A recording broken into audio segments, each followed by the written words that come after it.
வணக்கம். இன்னைக்கு நாம சில சுவாரஸ்யமான வளர்ச்சித்துறை பங்குகளை பத்தி கொஞ்சம் ஆழமா அலச போறோம். எங்களோட இந்த முயற்சிக்கு நீங்க ஊக்கமளிக்க இந்த வீடியோவை லைக் பண்ணி சேனலுக்கு சப்ஸ்கிரைப் பண்ணுங்க. அது எங்களுக்கு உண்மையிலேயே ஒரு பெரிய உதவியா இருக்கும். அப்புறம் ஒரு சின்ன அறிவிப்பு.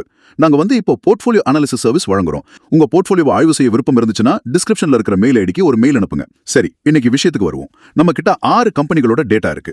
சொல்லப்போனா மேலோட்டமா பார்த்தா எல்லா கம்பெனிகளுமே வளர்ச்சி பாதையில வேகமா போற கார்கள் மாதிரி தான் தெரியுது. ஆனா சில கார்களோட டயர்ல காத்து கம்மியா இருக்கலாம், சிலதுக்கு இன்ஜின்ல ஒரு சின்ன பிரச்சனை இருக்கலாம்.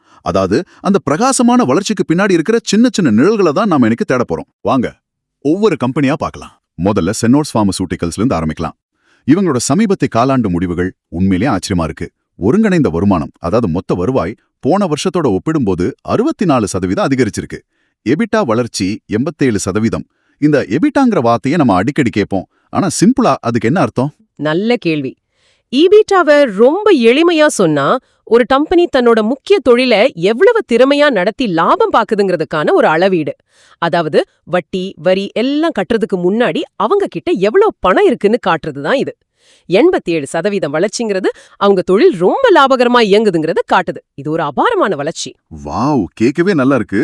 ஆனா இங்க ஒரு சின்ன நெருடல் இருக்கு. ப்ரொமோட்டர்ஸ், அதாவது கம்பெனியை நடத்துறவங்க, அவங்க பங்குகள்ல 1.90% அடமானம் வச்சிருக்காங்க. இது புதுசா நடந்திருக்கு. ஓ, அப்படியா? ஆமா, இது ஒரு பக்கம் இருக்க இன்னொரு சுவாரஸ்யமான விஷயமும் நடந்திருக்கு. வெளிநாட்டு முதலீட்டாளர்கள் வெளியே போறாங்க, ஆனா நம்ம உள்நாட்டு முதலீட்டாளர்கள் உள்ள வராங்க. எனக்கு இது கொஞ்சம் குழப்பமா இருக்கு. இதுதான் சந்தையோட சுவாரஸ்யமே. இதுக்கு பல காரணங்கள் இருக்கலாம். ஃபாரின் இன்ஸ்டிடியூஷனல் இன்வெஸ்டர்ஸ் அவங்க ஒருவேளை உலகளாவிய ஃபார்மா துறையில இருக்கிற மந்த நிலையையும் டாலருக்கு நிகரான ரூபாயின் மதிப்பையும் கணக்குல எடுத்து இந்த பங்கோட விலை கொஞ்சம் அதிகமா இருக்குன்னு நினைச்சு லாபத்தை வெளியே எடுக்கலாம். ஓகே, அப்ப அவங்க ஒரு பார்வை ஒரு குளோபல் லெவல்ல இருக்கு. நம்ம உள்நாட்டு முதலீட்டாளர்கள், டொமெஸ்டிக் இன்ஸ்டிடியூஷனல் இன்வெஸ்டர்ஸ் டிஐஐஸ், நம்ம மியூச்சுவல் ஃபண்ட்ஸ் மாதிரியான நிறுவனங்கள், அவங்க ஒருவேளை கம்பெனியோட உள்நாட்டு விரிவாக்க திட்டங்களையும் இந்திய சந்தையின் எதிர்கால வளர்ச்சியையும் நம்பி வாங்கலாம். அப்போ 2 பேருக்கும் 2 விதமான பார்வை இருக்கு. ஆமா, அதோட இந்த பங்கோட பிஇ ரேஷியோ, அதாவது விலைக்கும் வருமானத்துக்கும் உள்ள விகிதம் சுமார் 37-38ல இருக்கு. எளிமையா சொன்னா, இந்த கம்பெனி சம்பாதிக்கிற ஒவ்வொரு ரூபாய்க்கும் சந்தை 37 ரூபாய் விலை கொடுக்க தயாரா இருக்கு. இது கொஞ்சம் அதிகம் இல்லையா? ஆமா, இந்த துறை சராசரியை விட கொஞ்சம் அதிகம். அதனாலதான் வளர்ச்சி சூப்பர், ஆனா விலை கொஞ்சம் காஸ்ட்லின்னு சில இன்வெஸ்டர்ஸ் நினைக்கிறாங்க. அப்போ சின்னோர்ஸ் ஃபார்மாவை பொறுத்த வரைக்கும் வளர்ச்சி பிரமாதமா இருந்தாலும் அதோட வேல்யூவேஷன், அதாவது மதிப்பீடு ஒரு பெரிய கேள்வியா இருக்கு. சரி, வேல்யூவேஷன் சரியா இருந்தும் கூட ஒரு துறையை சார்ந்த காரணிகள் எப்படி ஒரு பங்கை பாதிக்கலான்னு பார்க்க நாம இப்ப பிஎன்ஜி ஜுவல்லர்ஸை பார்க்கலாம். மிக சரியான இணைப்பு. பிஎன்ஜி ஜுவல்லர்ஸோட பண்டிகை கால விற்பனை 65% அதிகரிச்சிருக்கு. வரிக்கு பிந்தைய லாபம் பிஏடி கிட்டத்தட்ட 2 மடங்கா 99% உயர்ந்திருக்கு. கேட்கவே பிரமாண்டமா இருக்கு. ஆமா, இது அசாதாரணமான செயல்பாடு. அதோட இவங்களோட ப்ரொமோட்டர் ஹோல்டிங் 83.11% நிலையா இருக்கு. எந்த பங்குகளும் அடமானம் வைக்கப்படல. இது முதலீட்டாளர்களுக்கு ஒரு பெரிய நம்பிக்கை. எல்லா பக்கமும் பாசிட்டிவா இருக்கு. அப்படி இருந்தும் கடந்த சில மாதங்கள்ல பங்கின் விலை சரிஞ்சிருக்கு. இவ்ளோ நல்ல முடிவுகள் வந்த பிறகும் ஏன் இந்த சரிவு? இதுதான் எனக்கு புரியல. நீங்க கேக்குறது ஒரு முக்கியமான புள்ளி. இங்கதான் நம்ம கம்பெனியையும் தாண்டி அது இயங்குற துறையையும் பார்க்கணும். தங்க நகை வணிகம் தங்கத்தோட விலைய ரொம்பவே சார்ந்திருக்கு. சமீப காலமா தங்கத்தோட விலை ரொம்ப ஏற்ற இறக்கத்தோட இருக்கு. அது ஒரு காரணமா இருக்குமா, இல்லனா ஒட்டுமொத்த பங்குச்சந்தையில ஏற்பட்ட சரிவு கூட இதை பாதிச்சிருக்கலாம். அப்போ ஒரு நல்ல நீச்சல் வீரர் கூட புயல் அடிக்கிற கடல்ல நீந்த கஷ்டப்படுற மாதிரி தான் இதுவும். என்னன்னா, இதோட பிஇ ரேஷியோ சுமார் 21ல இருக்கு. இது இந்த துறைக்கு ஒரு சரியான மதிப்பீடா பார்க்கப்படுது. அதனால இந்த சமீபத்திய சரிவை சில முதலீட்டாளர்கள் ஒரு நல்ல வாய்ப்பா கூட பார்க்கலாம். ஓகே, அப்போ பிஎன்ஜி ஜுவல்லர்ஸ் விஷயத்துல கம்பெனி வலுவா இருக்கு, ஆனா துறை சார்ந்த காரணிகள் ஒரு தற்காலிக தடையா இருக்கு.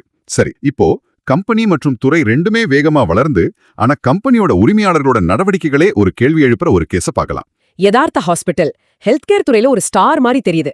வருமானம் 46% வளர்ந்து சாதனை படைச்சிருக்கு. ஒரு வருஷத்துல பங்கின் விலை சுமார் 62% உயர்ந்திருக்கு. ஆமா, நான் ஒரு முதலீட்டாளரா இதை பார்த்தலா ரொம்ப உற்சாகமாகிடுவேன். நானும் அப்படிதான். ஆனா அடுத்த வரியை படிக்கும்போதுதான் எனக்கு ஒரு நெருடல் வருது. இவ்வளவு நல்லா வளர்ற ஒரு கம்பெனில இருந்து ப்ரொமோட்டர்கள் ஏன் தங்களோட பங்குகளை 61.64%ல இருந்து 55.80% குறைக்கணும்? இது ஒரு பெரிய விற்பனை. கம்பெனியோட எதிர்காலம் பிரகாசமா இருந்தா அவங்க ஏன் வெளியேறணும்? இது முதலீட்டாளர்கள் மனசுல எழுகிற முதல் கேள்வி. ப்ரொமோட்டர்கள் பங்குகளை விற்கிறதுக்கு பல காரணங்கள் இருக்கலாம். அவங்களோட தனிப்பட்ட நிதி தேவைகள், வேற ஒரு தொழில முதலீடு செய்யறது, இல்லைன்னா அவங்களோட போர்ட்ஃபோலியோவை டைவர்சிஃபை பண்றதுன்னு. ஆமா, எதுவா வேணாலும் இருக்கலாம். ஆனா நீங்க சொல்ற மாதிரி இது ஒரு சந்தேகத்தை எழுப்பத்தான் செய்யுது. ஆனா இந்த கதைக்கு இன்னொரு பக்கமும் இருக்கு இல்லையா? நிச்சயமா. ப்ரொமோட்டர்கள் விற்ற பங்குகளை யாரு வாங்குறாங்கன்னு பாருங்க.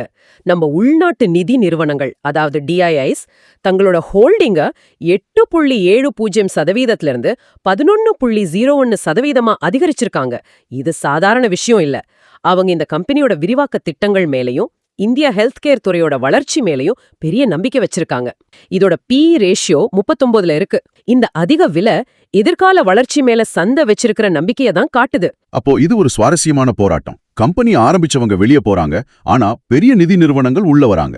முதலீட்டாளர்கள் யாரு பக்கம் நிக்கிறதுன்னு யோசிக்க வைக்குது. சரி, இதுவரைக்கும் நாம பார்த்தது எல்லாமே வளர்ச்சி பாதையில இருக்கிற கம்பெனிகள். ஆனா வளர்ச்சி நல்லா இருந்தும் பங்கு விலை மட்டும் பாதாளத்துக்கு போனா எப்படி இருக்கும்? அதுதான் ஓஸ்வால்ட் பம்ப்ஸோட கதை. ஆமா, இது ஒரு மர்மமான கதை மாதிரி இருக்கு. வருமானம் 31% வளர்ந்திருக்கு. ஆனா பங்கின் விலை கடந்த ஒரு வருஷத்துல 39% சரிஞ்சிருக்கு. கடந்த ஒரு மாசத்துல மட்டும் 20% வீழ்ச்சி. இதோட PE ரேஷியோ 12ல இருந்து 17க்குள்ள இருக்கு. மேலோட்டமா பார்த்தா இது ஒரு சூப்பரான டீல் மாதிரி தெரியுது. ஆமா, ரொம்ப கவர்ச்சிகரமா இருக்கு. ஆனா சந்தை இத ஒரு பொறுப்பா பாக்குது. நாம எதையோ கவனிக்க தவறோமா? இத நாம ஒரு பெரிய படத்துல வச்சு பார்க்கணும். ஓஸ்வால்ட் பம்ப்ஸ் கதை பெரிய எதிர்பார்ப்போட ரிலீஸ் ஆகி முதல் நாள்ல சரியா ஓடாத சினிமா மாதிரி இருக்கு. ஓஹோ. ஆரம்பத்துல IPOல இருந்த எதிர்பார்ப்பு ரொம்ப அதிகம். அந்த சமயத்துல அதோட வேல்யூவேஷன், அதாவது மதிப்பீடு ரொம்ப அதிகமா இருந்திருக்கலாம். இப்போ அந்த ஆரம்பகட்ட பரபரப்பு அடங்கி அதோட உண்மையான மதிப்புக்கு அது திரும்பி வருது. இத வேல்யூவேஷன் கரெக்ஷன்னு சொல்லுவாங்க. அப்போ இது ஒரு கரெக்ஷன் ஃபேஸா இருக்கலாம். ஆனா இதுல பாசிட்டிவான விஷயங்களும் இருக்குமே. இருக்கு. ப்ரொமோட்டர் ஹோல்டிங் 75.67%ல நிலையா இருக்கு. அடமான எதுவும் இல்ல. இது ஒரு பெரிய பிளஸ். ஆனா கவலைக்குரிய விஷயம் என்னன்னா, FIIs மற்றும் DIS ரெண்டு பேருமே தங்களோட பங்குகளை குறைச்சிருக்காங்க. அப்போ பெரிய முதலீட்டாளர்கள் கொஞ்சம் எச்சரிக்கையா இருக்காங்க. ஆமா, அதனால இந்த பங்கின் சரிவு ஒரு வாய்ப்பா அல்லது இன்னும் விழப்போற கத்தியான்னு தெரிஞ்சுக்க இவங்களோட ஆர்டர் புக் எப்படி இருக்கு, வருங்கால வளர்ச்சி எப்படி இருக்குன்னு நாம தொடர்ந்து கண்காணிக்கிறது ரொம்ப அவசியம். சரி, ஓஸ்வால்ட் பம்ப்ஸோட கதை அவங்களோட வருங்கால ஆர்டர்களை பொறுத்து இருக்கு. வருங்கால வளர்ச்சியை நம்பி ஒரு பெரிய பந்தயம் கட்டுற இன்னொரு கம்பெனியை பார்க்கலாம். திரும்பவும் ஃபார்மா துறைக்கு வருவோம். Caplin point laboratories. இவங்களோட வருமான வளர்ச்சி 10.6%. ரொம்ப அதிரடியா இல்லைனாலும் நிலையா இருக்கு. ஆனா இவங்களோட பெரிய நம்பிக்கை அமெரிக்க சந்தை மேல இருக்கு. ஏன் இந்த ஒரு சந்தை இவங்களுக்கு இவ்ளோ முக்கியம்? அமெரிக்க மருந்து சந்தை உலகத்திலேயே மிக பெரியது, அதிக லாபம் தரக்கூடியதும் கூட. அங்க ஒரு மருந்துக்கு ஒப்புதல் வாங்குறது ரொம்ப கஷ்டம், ஒரு பெரிய மலையை ஏறுற மாதிரி. ஆனா ஒரு தடவை ஏறிட்டா அது அந்த கம்பெனியோட தலைவிதையே மாத்திரும். கேப்லின் பாயிண்ட் அந்த மலையில ஏற முயற்சி பண்ணிட்டு இருக்காங்க. அந்த முயற்சிக்கு சாதகமான அறிகுறிகள் ஏதாவது இருக்கா? நிச்சயமா. இவங்களோட ப்ரொமோட்டர் ஹோல்டிங் 70.57% நிலையா இருக்கு. எந்த அடமானமும் இல்ல. PE ரேஷியோ சுமார் 25. இது ஏற்றுமதி சார்ந்த பார்மா கம்பெனிக்கு ஒரு நியாயமான மதிப்பீடு. மிக முக்கியமா FIIs தங்களோட பங்குகளை லேசா அதிகரிச்சிருக்காங்க. ஓ, இது ஒரு நல்ல அறிகுறி. ஆமா, சின்ன அறிகுறியா இருந்தாலும் கேப்லின் பாயிண்டோட அமெரிக்கா கனவு மேல அவங்களுக்கு ஒரு நம்பிக்கை வர ஆரம்பிச்சிருக்குன்னு காட்டுது. இந்த பந்தயம் ஜெயிச்சா இது ஒரு பெரிய திருப்புமுனையா அமையும். அப்போ கேப்லின் பாயிண்ட் ஒரு கணக்கிடப்பட்ட ரிஸ்கை எடுக்கிறாங்க. சரி, நம்மளோட கடைசி கம்பெனிக்கு வருவோம். Gokul agro resources. இங்க வளர்ச்சி ஏற்கனவே இருக்கு, ஆனா கூடவே ஒரு பெரிய ரிஸ்கும் இருக்கு. ஆமா, கோகுல் ஆக்ரோ சமையல் எண்ணெய் மற்றும் விவசாய பொருட்கள் சார்ந்த கம்பெனி. வருமான வளர்ச்சி 32% இருக்கு. பங்கின் விலையும் கடந்த ஒரு வருஷத்துல 16% உயர்ந்திருக்கு. PE ரேஷியோவும் 17-20க்குள்ள இருக்கு. இதுவும் கவர்ச்சிகரமா தான் தெரியுது. ஆனா ப்ரொமோட்டர்ஸ் அவங்களோட பங்குகள்ல 13.69% அடமானம் வச்சிருக்காங்க. அவங்க கம்பெனியோட பங்குகளை ஒரு வங்கியில செக்யூரிட்டியா வச்சு கடன் வாங்குறாங்க. ஒரு சின்ன சதவிகிதம் பரவாயில்ல, ஆனா 13.69% கொஞ்சம் அதிகம்.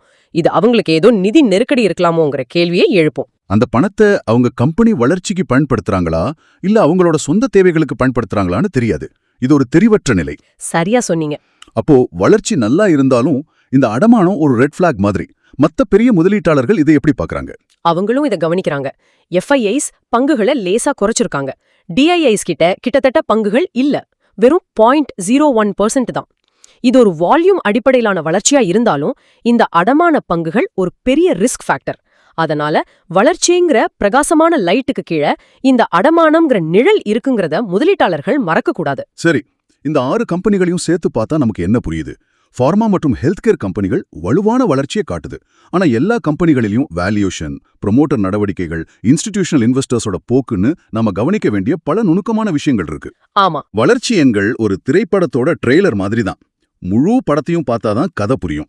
சரியா சொன்னீங்க. ஒரு கம்பெனியோட வருமான வளர்ச்சியை மட்டும் பார்க்காம ப்ரமோட்டர் அடமானம் இருக்கா, பெரிய முதலீட்டாளர்கள் வாங்குறாங்களா விக்கிறாங்களா, பங்கின் விலை ஏன் ஏறுது அல்லது இறங்குதுன்னு முழு படத்தையும் பார்க்கறது எவ்வளவு முக்கியம்னு இந்த பகுப்பாய்வு காட்டுது. அடுத்து எந்த ஸ்டாக்கை நாங்க அனலைஸ் பண்ணணும்னு கமெண்ட்ல சொல்லுங்க. இந்த வீடியோவை பார்த்ததற்கு ரொம்ப நன்றி. இந்த டாபிக் பத்தின உங்களோட கருத்துக்களையும் பகிர்ந்துக்கோங்க. தயவு செய்து எந்த முதலீட்டு முடிவையும் எடுக்கிறதுக்கு முன்னாடி உங்க நிதி ஆலோசகர்கிட்ட கலந்து பேசுங்க. ஆமா, இந்த வீடியோ கல்வி நோக்கங்களுக்காக மட்டுமே.